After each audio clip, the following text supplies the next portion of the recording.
This is Adam Watson. Robert Diaz. You're listening to the Darkslinger Mafia podcast. So we got 2 new convention announcements to start out with. 2? I told you there'd be more. We will be at the Sasquatch Comic Swap, happening on May 20th, and the Frankenstein Comic Book Swap, happening on June 9th. So we now have 4 more appearances lined up for the year. Sasquatch, that's next week then? That's next week, yeah. When did you say Frankenstein? Frankenstein is June 9th.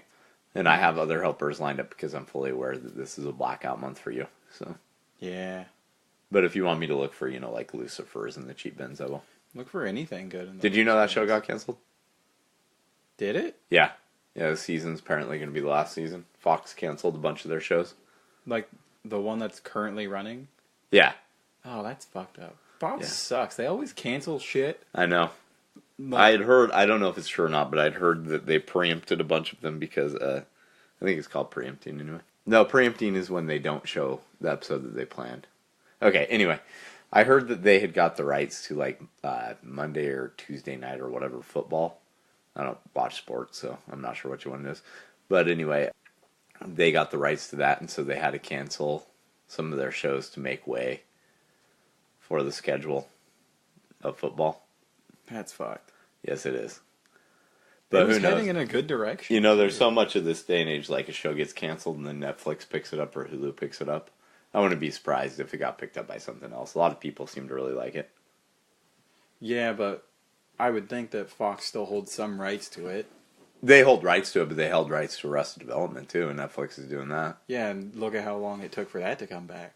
True, but that also got canceled before Netflix really started picking up shows. True, but I thought the show was doing well. I mean, maybe I'm wrong. I don't know. But I don't know. I wouldn't be surprised if Fox wouldn't let it go. Yeah. Because they're Fox. Well, it seems like a lot of the shows these days people watch through streaming services. Yeah. There's not a lot of watching it as it airs anymore. Yeah, I didn't even watch it when it aired. I'd catch it next couple days or next couple weeks. Right. You watch it on Hulu or something, right? Yeah. Yeah, that's the whole reason I haven't watched it yet is because the first season's not on any of the streaming services. Well, you'll have plenty of time to watch it in the future. Right? That sucks. Yeah. I enjoyed it. Who knows, though? It might come back through another one of the services. Hopefully it's not Amazon, because I don't want to stream anything on Amazon. I was looking into it, and I thought that I was looking at stuff that was on the chopping block, and I didn't think that I saw it. It was either yesterday or Friday that they announced it. That's shitty, because it's going to leave a whole lot of loose ends. Yeah, well, there's already online petitions going around to save it, so maybe you should get online and online do petitions do jack shit. I know that. It's just a bunch of idiots putting. I kind of think that whenever they're thinking about canceling it and fans are really into it, that what they should do is just go ahead and if there's still a story to tell, put that show on Kickstarter and see if people wanted to exist bad enough to pay for the production of a whole entire season. And then if so, then, those people can either have it or they can just stream it. I mean, the studio would make its money that way. Yeah, well, they never let Firefly go. Yeah, I know. But Firefly also got canceled well before something like Kickstarter or Indiegogo or any of that stuff. They've tried to get it. They've tried to buy it. Well, part of the problem hasn't just been Fox on that one. Joss Whedon was also part of the problem on that one. Oh, that asshole.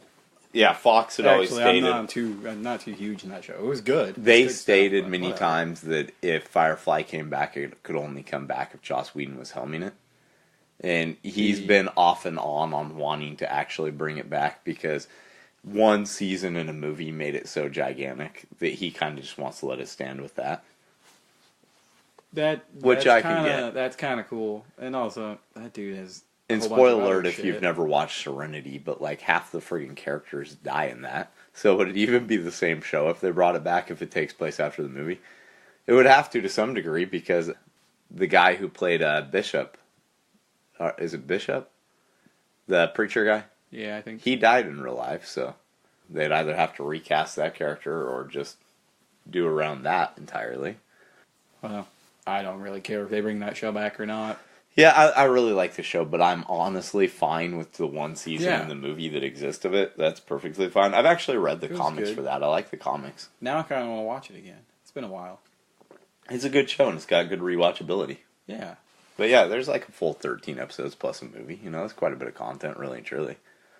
I was hoping. I think most shows need to end around 5 to 7 seasons at the most.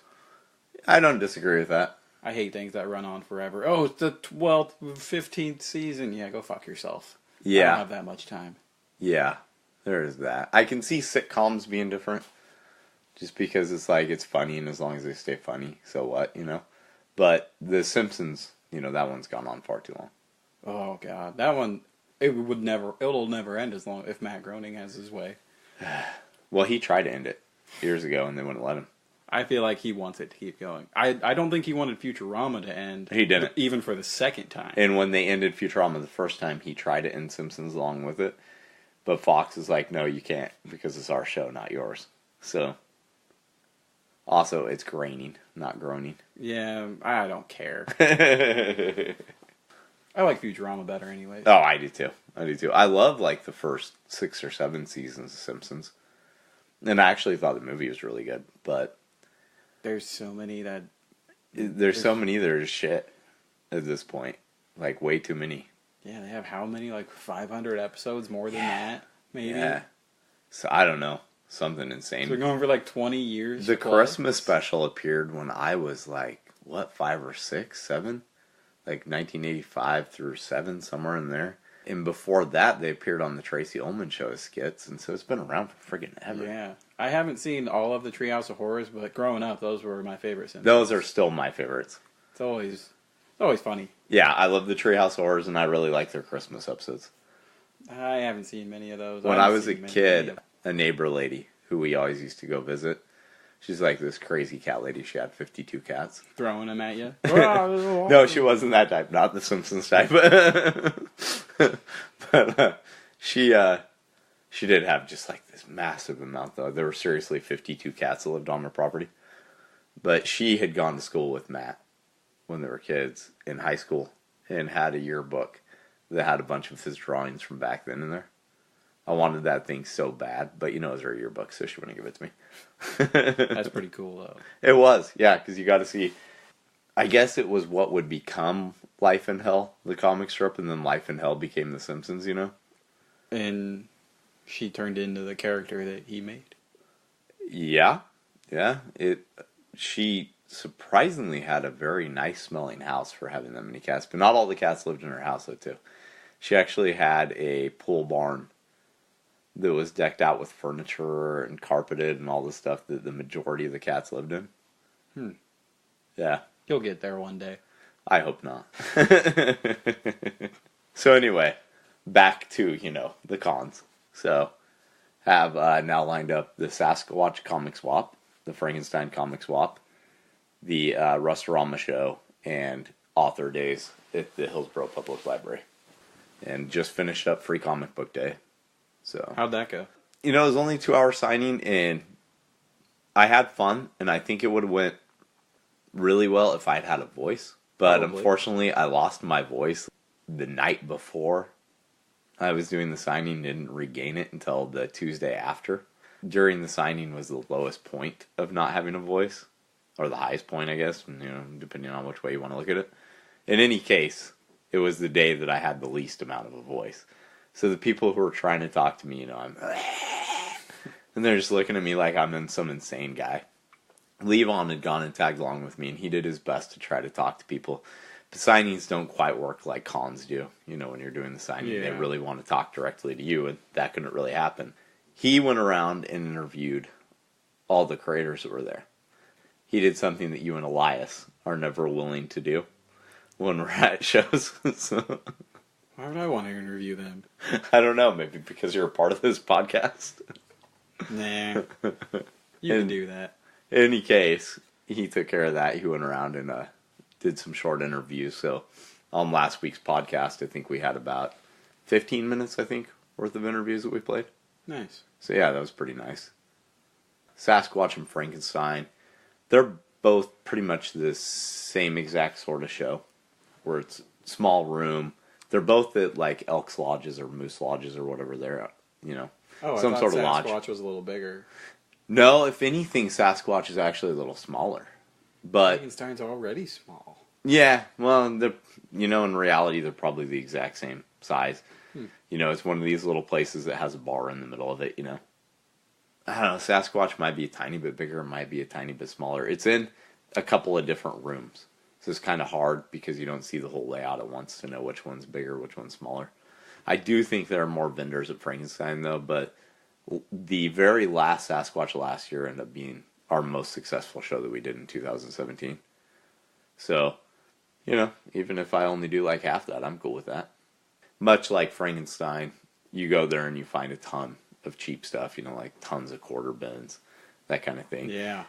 One big difference between Sasquatch and Frankenstein, though. So when I've done Frankenstein, all the times I've done it, I think I have moved 2 Darkslinger products the entire time. Besides that, it's just flipping long boxes and trade paperbacks and stuff like that. At Sasquatch, I've actually had a lot more interest in the Darkslinger stuff. And I think I've sold in total 15 to 20 Darkslinger products at Sasquatch, which is pretty decent for a resale show. Yeah, for a show that's not really meant for that sort of thing. No, and I'm putting such a small amount of stuff on the table because really and truly when we do those shows, I just put the most current stuff on the table, this Darkslinger. I don't even put the full, lineup or anything like that. You gotta get another table. I do, and tables are cheap enough at Sasquatch that I could probably afford to do that. If you're eyeballing shows, what's the next one you're gonna try to get? Next one I'm gonna try to get is a Versus Con. This happened in Seaside. Nice, that'll be a good one. Yeah, that's one I really want. I'm imagining since Crypticon is over now that they're probably going to be putting tables on sale in the next month or two. I think that's normally the way Crypticon works. And so for next year? Yeah. Oh. So I want to make sure that I have the money together and ready because as soon as that opens up, I actually really want to get 2 booths there this next time, not just one. That's quite a bit of room. It is, but here's the thing. I have quite a bit of stuff. And not only that, but I have merchandise on top of the comics.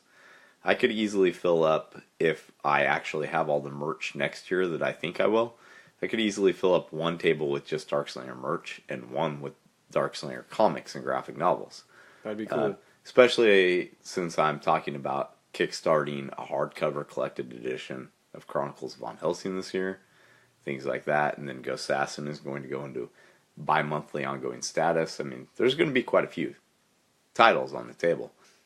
But if I can't fill it all up with Darkslinger stuff and I have 2 tables, I do have horror stuff that I resell. So it's not like I can't fill up half a table with VHS tapes or, horror DVDs or things like that.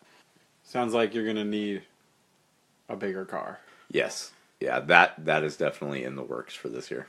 So one of the nice things about doing the signing last week, though, too, was, there was nothing difficult about it. It was just a nice, easy 2 hours, right? And hanging out in Cosmic Monkey for 2 hours is no problem at all. I would do that without signing. On a regular day. So one of the nice things, though, was afterwards we had an opportunity to get together with Alan Bennett, nice. of Black Box Comics, and got to see his gallery show that I believe is happening throughout the whole month of May. So it's happening at NWIPA on Foster in Portland, Oregon. So, if you're anywhere in that area, go check it out. He's got some really, really kick-ass pieces going on. He actually did these really big scratchboard pieces this time around that are like 3 images separated by kind of a gutter area. They were really long. To say, they were probably a good 36 inches long. And then probably about 12 to 13 inches high. And it's just kind of me guessing. I don't know if they were actually separate pieces that he'd put together, or if he bought scratchboard that big. They were framed, so it was kind of hard to tell. I should have asked him. But they were these varying images of his robot monster character that he's been working on for a while. And he's really upped his game. Like, his scratchboard stuff already looked good, but these were... That's cool. These were next level shit. Yeah, he's good. Yeah. So, he's only getting better, apparently. He's like a fine wine. Right? Gets better with age. Kickstarter. You want to give an update on it? Yeah, we'll go ahead and do an update on that really quick. So I heard back from the printer, and 2 of the pages were problematic. Never a good thing to hear. No, it's not. So the vast majority of the printing that I've done thus far in my career has been short run digital printing. I have had very limited experience working with offset printing. And never at any point in time with the offset printing I've done has there been any big areas that are covered by one color. With the design the Ghost Assassin had back when it was a digitally printed book, it was no problem whatsoever to put large black areas because, this is paper that's being laid in versus ink that's stamped into the paper, right? Yeah. Apparently, I don't know if this would be the case with every single offset printer there is, but it's a problem with the offset printer that I'm using. When there is a black area that big, the ink will not dry before it goes into collating and bookleting. And as such, you run the risk of having the black ink transfer onto the next page, and then you have dark stains all over the next page. So I had to go in and revise and kind of come up with something new for each of those pages that I thought was still, dynamically cool and did what I wanted it to do, and I think I succeeded. So these were just big shades of black that you had to get rid of. Okay, so the interior of the front cover I had used black on, which is pretty common because I use the interior page as the credit and indicia page whenever I'm doing books. And so a lot of times I'll just fill it in around whatever image I'm using with a big black area, right? It's never been overly problematic before, but like I said, it's a different form of printing. Yeah. Ghost Assassin Prelude, the original cover for that, had David in the middle and then was black all around him. So for the offset print of Ghost Assassin #1, it includes Prelude as a 10-page reprinted backup tell. So I had just used the original cover where David appears and has black all around him.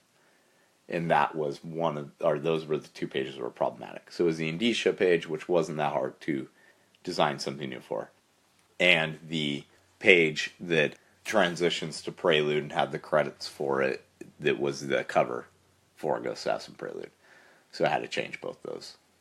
Did you just have to take out some of the black? No, what I did actually was the indicia page had an image of Captain Cure on it. And it was dedicated to Ty because Ghost Assassin Mercy, the story that is the first part of Ghost Assassin issue #1, is a story that's dedicated to Ty. I've told you a story before about how I started writing it when I was in his hospital room.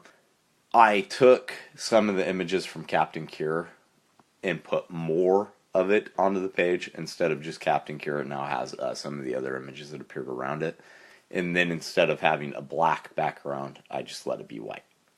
So really and truly doesn't create any different of effect to have it white than it did black, For page number 21, which is the Ghost Assassin Prelude cover / transition page, that one was a lot tougher to figure out what to do. So what I ended up doing was I took 3 panels that weren't spoilers for Ghost Assassin Prelude, but were really cool images used in that story. Downed the amount of color saturation in them so they look faded. Put the image of David on top of those, and then I had to get rid of all of the black and let those images come forward, but like he's bold and appears, you can see him really well, whereas the images that are behind him are a little bit, more faded. Yeah. And so I think it works pretty well. I think it did its job correctly. So nice. Is that out to the print now? It will be on Monday. I actually need to do an update on Kickstarter and explain what's going on there. I do not believe that it's going to delay the fulfillment because fulfillment's supposed to happen in May. It should not take very long because if this was the last problem any of the files had, then it should just be a pretty simplistic, okay, it's finally printing. It's going to print in a couple of days, and then the shipping is going to take about a week. So I do believe that I'm still going to have it at the very latest the end of May. So, as soon as I get it, they're being packaged and sent out. Yeah. I already have the raw editions. So I'll be able to take care of those 2 levels just right away, Nice. Yeah. Cool. How are all the other things coming from it? The other things, meaning like the metal print and the t-shirts and all of that. Mostly your metal prints. I want to see them. Okay. The metal prints are in production. Just waiting for them. Nice. Getting stamped out. I can't tell you exactly what the time frame is going to be because I've never done metal prints before. So everything on that is kind of a guesstimate that they gave me in the beginning. But it is con season at the moment. So there's a lot more than just me ordering from them. And it seemed like everybody wanted a different image for the metal print. So it's not surprising. Right. If it had been the same image, I know it'd be a lot quicker. Because it'd just be stamp, stamp, stamp, cut, cut, cut, but instead it's everybody, I want this image, I want this image, I want this. Okay, I don't have two of the same one. Really? I don't think so. No. Because it's like... how many image choices did you give? Well, I gave Ghost Assassin number 1, 2, and 3. But then, Christy was wondering if I could use the Melissa in lingerie instead. That's no problem, The reason I gave the choices of the covers for 1, 2, and 3 is because they're the pinups. Yeah. And having those printed on there doesn't spoil anything that's in the interior pages. Yeah. Christy asked if I could do the Melissa pinup that Melissa Spandry did instead. That's no problem. I'll do that, Speaking of that, I do have the Lay Mime pinup all completed. You gonna show it to me? Yeah, I can show it to you. For some reason, while I look at this, before looking at it, I thought maybe this would have been a more like funny male version of Lay Mime right. that she would have done. It looks good though. No, I wanted a female version done, and it's kind of weird seeing Lay Mime like that, isn't it? It is. Should have had her do or you could still have her do a more comical version of a man Lay Mime. I could. Maybe that'll come down the road. That looks good though. Doesn't it? Yeah. Yeah, it looks very good. I actually think of all four of the pinups that the one female Lay Mime might be my favorite. That's good. She's talented. Oh, very. Very talented. Very. Extremely. I've got that. I posted the first official page from Little Lay Mime and the Mini Slingers today. Or actually on Friday, but I promoted it today. Because it was a Mother's Day pinup. Nice. I don't know if you showed me that. I think I have. It's the one where Lay Mime is drawing. Lay Mime was here on the wall and his mother is tapping her foot next to him. No. He has... Oh, you haven't seen that? You didn't show me that. So what do you think of that piece? It looks good. I like the taped crayons to the hands. Yeah, the whole idea with the Little Lay Mime and the Mini Slingers is that I'm straight up doing a Calvin and Hobbes riff where Muerte is a cow that's a plush to all the adults, but to the kids, is going to be a real cow. And Mr. Muffkins with Sally is the same way. He's a teddy bear when all the adults look at him, but when the kids look at him, he's this big, gnarly, scary, like grizzly bear. That one is going to be a lot of fun because, all his stitches will be in place and everything. It's all going to be shown right there, like big blown up style. Exactly. So, yeah, that's going to be a lot of fun. The mom has a smile on her face. Mm-hmm. Like the toe tapping looks upset, but the smile looks like the whole deviousness runs in the family. Right. Well, yeah, it's actually been quite fun to write these stories that involve the parents because, all the parents in the Darkslinger universe aren't really that major to any of the storylines, even though if, the origins of Lay Mime are to be believed in the half issue, his dad is directly responsible for his madness of creating the world's most perfect moist cheese. Even if that's the case, still the parents haven't really been featured. This is the first time that Lay Mime's ever been shown to even have a mom. And Brad and Kate, David's parents, are going to be shown too, and I'm getting to play around with them in a whole different element than I normally would. Yeah, you get to throw all these fun ideas out, and they're just weird random shit. Right, exactly. So there are 2 other images that Patrick has completed that are ready to go. But as I've stated before, I'm going to be working on the holiday special first. I think it's very important to have that Christmas special ready to go with these characters. So I'm going to be getting that all ready to go, and then we'll be kind of backtracking, working on stories that might actually come first from there in terms of publishing. But at the moment I have this image that just got posted. So it's the first official Little Lay Mime and the Mini Slingers image. And then we have a giant size X-Men #1 homage cover that is a School's Out cover. So that's coming up for June. Yeah, that's going to come up in June when School gets released in Oregon. I'm going to be posting that, and it's pretty great. I'll go ahead and just give a spoiler and say what it is. So in Giant Size X-Men #1, the cover is all the new X-Men. So like Wolverine and Storm, Nightcrawler, all the second generation of X-Men running towards the reader through a burst open page. And in the background, there's these terrified looking original X-Men, Cyclops and Marvel Girl, Angel. It's like the new X-Men are blasting past them, basically, right? So Patrick had wanted to do an homage to Giant Size X-Men #1. And there's been tons of them that have been done. But, if it's done in a new original way, I have no problem with that.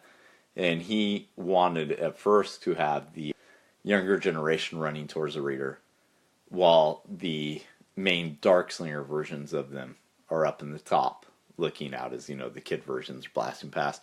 But I thought instead of doing that, we should have them running away from their school, shown in the background in the tear out, and have their parents all looking horrified above them. I like that. So basically, like the feeling every parent gets when school's out for the summer. That's better because you would naturally think to use the main characters already, right? But this doesn't go in that way. Exactly. So the other image I don't know if it will get posted on the website, because it's most likely going to be the image that we use for an eventual trade paperback cover.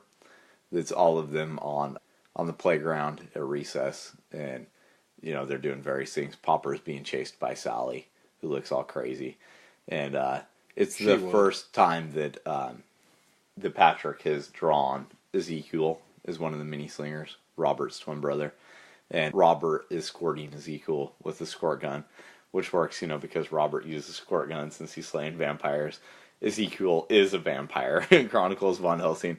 And David is behind Robert shooting him with Nerf bullets. So, it was a good little montage image that had all of the characters on it. And that sounds cool. Yeah, chances are better than not will be used in the first collected edition. It's a nice image to save. Yeah. So those 3 are completely done. I'm very close to the finalizations on the script for the Christmas special. The final. Yes, well, I keep revising little things, and sooner or later I just need to send it to Patrick and let him get to work. Probably. Yeah. And then, let's see, in the last 2 weeks, I have got the preliminary pages for El Bovine Muerte issue #5.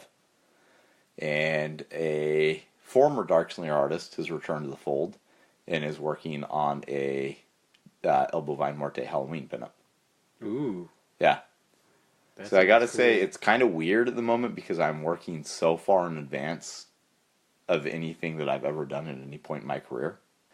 So, I have like all this material ready to go and getting ready to go and all that. That's never been the case at any other point. This is good, though. It is. It's very good. Just gotta keep it up. Keep it going. Right? Well, yeah, if I can get 12 or 13 years in advance, that would be great, but that's probably not going to happen. That's a little too far in advance. The Halloween pinup that he pitched me on, though, was pretty cool because it's the first Halloween pinup, possibly the first holiday pinup, I believe, first holiday pinup, that features a character from El Bovine Muerte that's not Le Mime, Muerte, or Bethany. Oh, interesting. Yeah. So the artist is Benny Olea, I believe is how you say his last name. You're not going to recognize his work instantly because he's only credited in one place as having created it, but he is the artist who's responsible for the Darkslinger logo. Oh. Yeah. That's the only thing that he's done? That's the only thing he's done for me thus far. You. Yeah. So he messaged me, I think, 2-3 weeks ago, and had said, that he was checking in, seeing where we were at, and was surprised to see the amount of work that we'd come out with, and was just wondering if I had an artist for anything. And he does 2 different styles, one that's more realistic, dramatic style, and then one that's a little bit more cartoony. And so I looked at the cartoony one because I'm needing more El Bovine Muerte holiday pinups, and thought, you'd be really great for that. So we discussed things, and he's working on this pinup, and then I have him potentially working on a few other pieces that are a little bit more top secret at the moment. But They will be working extremely far in advance because Without spoiling too much, I'm working on something for 2020 with Lay Mime specifically. Why? Well, what happens in 2020? Do you know? An election? Yes. Lay Mime 2020. Yes. So it won't be released in 2020. It'll probably be released in like 2019. But I'm getting some material ready to go for then. So I'm working extremely far in advance on that one. That is pretty far. It is pretty far. But, in reality, 2 years from now is really not nearly as far as what you think. No. It'll be here before you know it. So, yeah, in addition to that, Levon started working on a new El Bovine Muerte t-shirt that might find its way on Kickstarter sometime soon. I haven't thought previously about doing t-shirts on there, but I really want to see what the demand for this one will be, because it's actually been the most requested t-shirt I've ever had. So, in issue number 1, where Le Mime is building the wall to keep the general away, and the soldier screams at the top of his lungs, "Oh my God, he's building a wall!" You're gonna use that. There have been so many people that have asked to see that redone in a way that would fit on a t-shirt and actually be made for a t-shirt versus the comic page. So I'm having him work up something to see if it can go on a t-shirt. And then about a year ago, when Audra had read that for the first time, she had told me that I should do a variant of it where Le Mime is dressed up like Donald Trump. While that would be funny, do you want to move into the world of political humor? I had thought about that really hard, right? Because I personally think comics are strangulated with politics at the moment. And there is so much divisiveness and, arguing, and everybody's far right or far left and da-da-da-da-da, But this isn't something that throws in any of those ways. This is more like a Mad Magazine style satirization. Yeah, I can see that. It's not something, it's not even really something like, if you're a Trump supporter, I think you could still find it funny. If you're a Trump detractor, I think you could find it funny. So I think it's straight up humor. And it's just, it's satirizing something. It's parody. So I don't think that it needs to be something that's full of all the, that's going to cause a bunch of dissension and hate or anything like that, No, but people aren't going to... Some people aren't going to see it that way because they're not going to know where the image Of course comes not, from. but the way that they see it isn't really my issue. At the end of the day, yeah, I'm a publisher, but I'm also a creator. Yeah. And as a creator, whether I'm a writer or, someone's an illustrator or anything like that, you're an artist. And an artist's job is to look at the world and give a lens to what they see, right? So it's not like I'm doing some 42-page Spider-Man comic where it's completely about like somebody winning an election or anything like that. Yeah, this is just a funny little one-off image. Right. Yeah, because I've always stated if I did anything political, it would be through allegories and things like that, and it wouldn't be, in your face hitting you over the head with a hammer type things, right?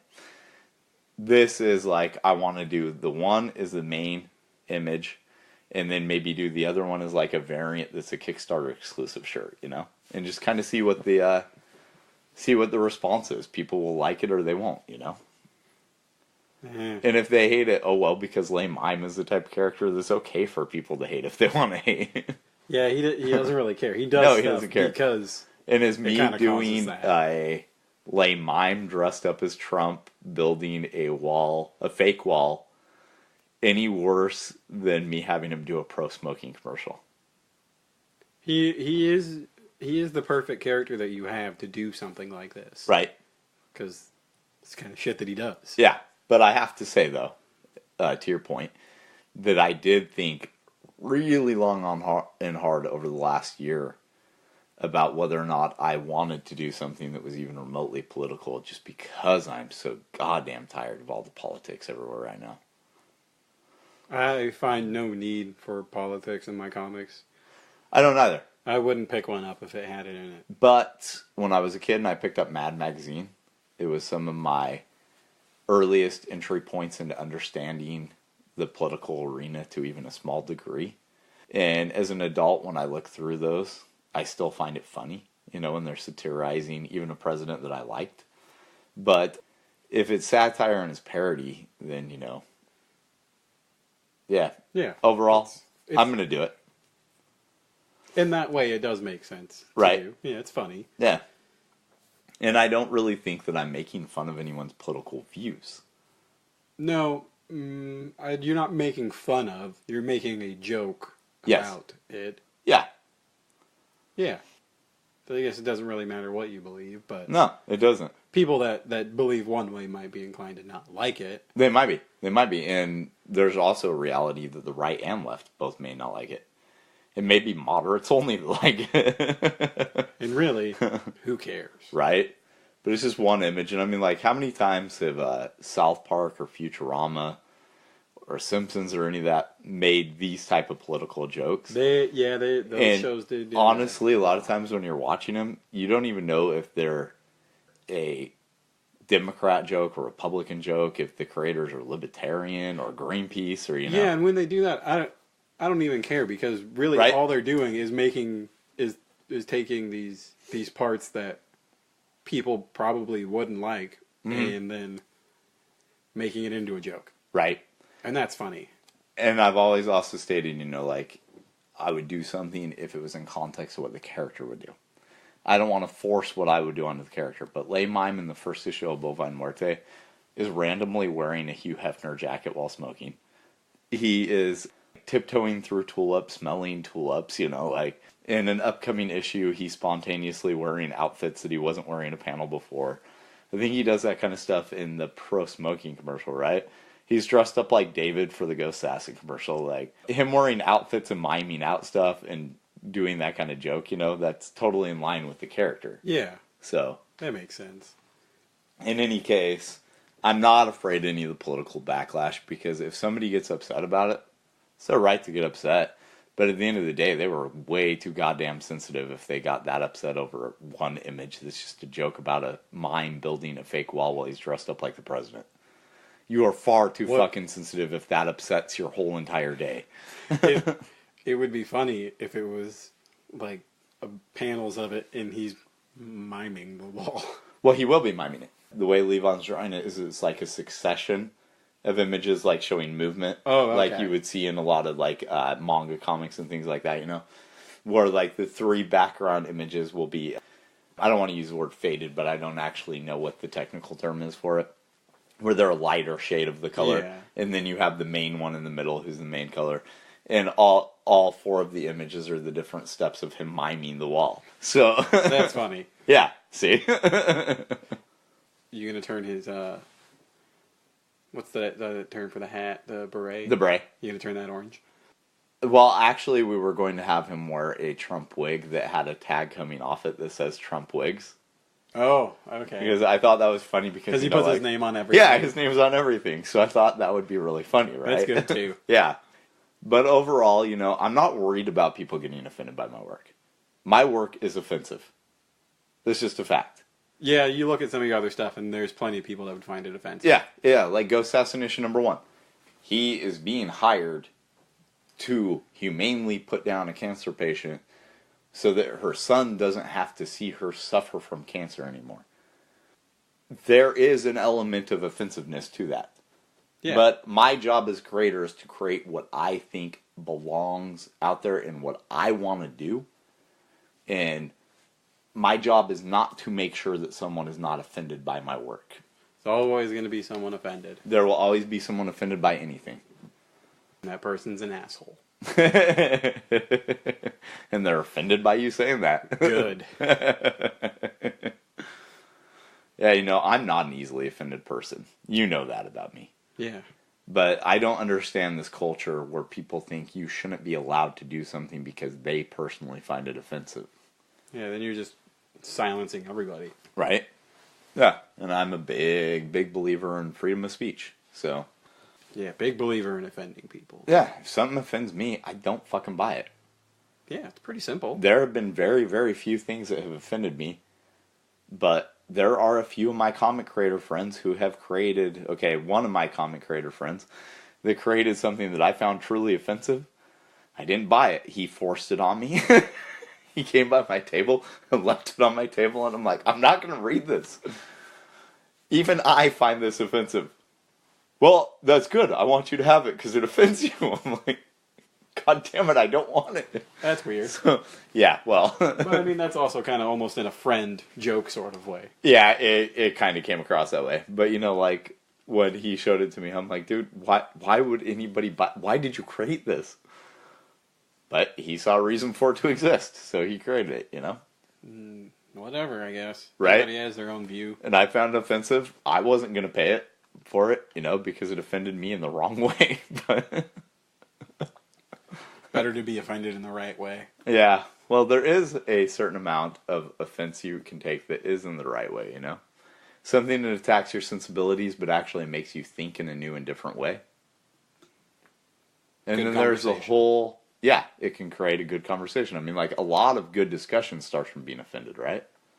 But then there's a whole different type of offense you could take where you're just like, my God, I can't believe this. What is wrong with you, what man? the fuck is wrong with you? So And those people are called your friends.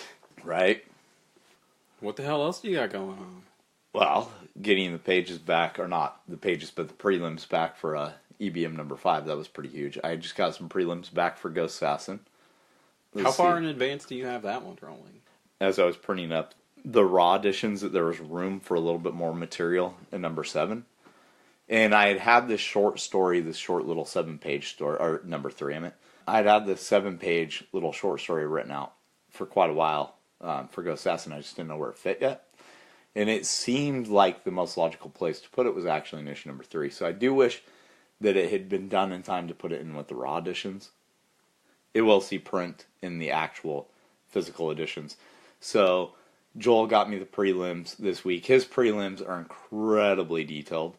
So once he hits the prelim stage, it's only a week or 2 before it's completely finished. He sent me the prelims. I did the checkoffs. Those will probably be done, you know, by the end of this week. And then it's on to coloring stages for various Ghost Assassin stories. And at the same time, I'm going to have him be working on issue number 4. So, you know, I'm still quite a bit ahead because the Kickstarter should be completely fulfilled, at least the stage of me sending the product out, if not the people actually having it in hand, should be fulfilled by the end of May, which means that, you know, if Diamond accepts it, or if they don't, because I have the ability to get books in places on my own, I'm planning on releasing the book on an every other month basis. So, you know, hopefully issue number 2 will be in July, but if Diamond accepts it, it might add a little bit more time because I think it's a 3-month cycle before it shows up in their previous catalog. So that might delay the series coming out on a regular basis a little bit, as I would be waiting for them to catch up so I kind of see what orders are on that. Well, still good that you're already ahead. Yeah, exactly. So yeah, I'm actually ahead on most of my series at this point. 3 issues are completely drawn. The 4th cover is completely done. Coloring is done on 1.5 issues. So, you know, need to step up the game on getting the coloring all finished. But CC is also incredibly fast colorist, so once I've talked to her and got everything all squared away for that, you know, she'll probably get it done. And just like, even with that many issues, it'll probably be less than a month to complete all of it. That's pretty good, I bet. She is one, my guess would actually be that it'd be far less than a month, but she is one of the fastest colorists I've ever worked with. That's good if you can get the speed without losing anything. Exactly. Well, that's the whole thing. She's one of the fastest colorists for the highest amount of detail. Nice. Those are the kind of people you want. Yeah, exactly. Those are the kind of people that cost you money. Right? So, beyond and besides that, you know, Levon's working on a t-shirt, like I mentioned, and we're working on the series that we're doing together, Inspiratu, the motivational vampire. Yeah. That's a funny idea. It is. It's very funny. And we've been batting around, him and I have been hanging out quite a bit, and we've been batting around a lot of ideas, fleshing out the world of it. You know, it's his story before mine, so I want to make sure that I have everything all fleshed out in my head for the way he wants things to be before I come in and completely revise and redo everything, you know. He's a very, very talented artist, so I don't think I'm going to have to work with him that hard to get him to the point where it's ready to publish, if that makes any sense. Yeah. And we're going to start with like a 4-page El Bovine Morte story that introduces Inspiratu, where Le Mime hires Inspiratu to come in and give a motivational speech to the troops. You know, I don't know where the thought came into my head, but earlier while you were talking about Le Mime, I just thought, he's black and white. He would etch very well into a glass. Yes. And then, if you got some milk and poured it into the glass, he fills up, the rest is white. So right. That'd be pretty neat. So he'd already have the makeup on, you mean? Yeah. You pour it in there, and then Le Mime's complete. I don't know why I thought of that, but I thought I'd share it. Yeah, El Bovine Morte glasses will be coming. As will more Chronicles von Helsing. You need more. They're cool things. Yeah. People love them. Yeah. And so there's going to be a lot of merchandise. A lot of that's being worked out. Details, you know. A lot of details. A lot of details. A lot of money. Whole lot of money. Whole lot of money. Whole lot of money. Always a whole lot of money. Oh, yeah. But that's where things like Kickstarter come in handy, right? Yeah. And then getting all your shit out and making the money. Yeah. It's very true. You get that money by people coming to your cons and buying your shit. You mean my con specifically? No. Oh, okay. You don't have one. Don't I? Like one of your own? Yeah. I don't know, man. Well, I guess that's something we're going to have to talk about in the future. Whoa, look at that. Little place to leave off. That's a good place to leave off, actually. Yeah, it seems like you were building for that. Yeah. Well. Seems that way, doesn't it? All right, that's it for this week's Darkslinger Mafia podcast. I'm Adam Watson. Robert Diaz. Thank you for listening.